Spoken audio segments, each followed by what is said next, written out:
Welcome back, everyone. You may be trying to go ahead and edit your TikTok that you just posted, and you may be trying to figure out how to do that. Well, if you just posted it, there's a few ways to do it. However, you can't edit everything. If you're trying to edit the complete whole entire video, there's really not too many options here. You're going to have to delete it and repost it, which we'll get into in a second. But there's a few things you can go ahead and actually edit. So let's just take this video. For example. You can see I had just posted it however long ago, an hour ago or two. What I can do is I can click on the three dots down here.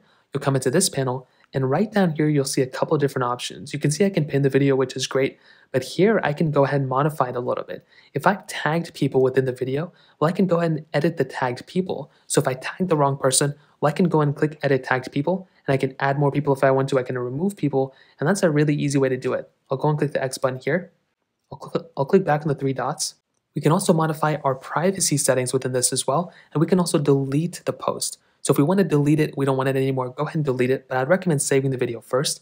But under privacy settings, I can go and click here, and here you can go ahead and edit a few more things as well.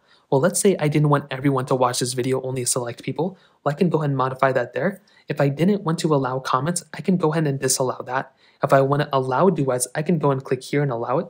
If I wanted to allow duets or allow stitches, well, or this one, I can go ahead and enable or disable whichever one's here. Now, I don't have access to these ones because they are over 60 seconds, but that's another thing you can do, and that's something I would highly recommend looking at. It's because you can go and edit the videos like this. Now, let's say you go ahead and post it and it's something else you want to go ahead and edit, like the timing of the video or whatever. The only option you have here is to go ahead and repost the photo or video. So in this case, click on the three dots, save the video out, so save it first, and then you can go and delete it. When you delete the specific video, from there you can go and click, the plus button down here, and from there you can make another TikTok. And that's pretty much how to do it. It's a very basic process. If you have any other thoughts or questions, let me know in the comment section below. Hit the like button, that would mean so much, but definitely hit that subscribe button. More importantly than everything else, I love every single one of you guys. Hopefully I'll catch you guys in the next video. Peace out till then.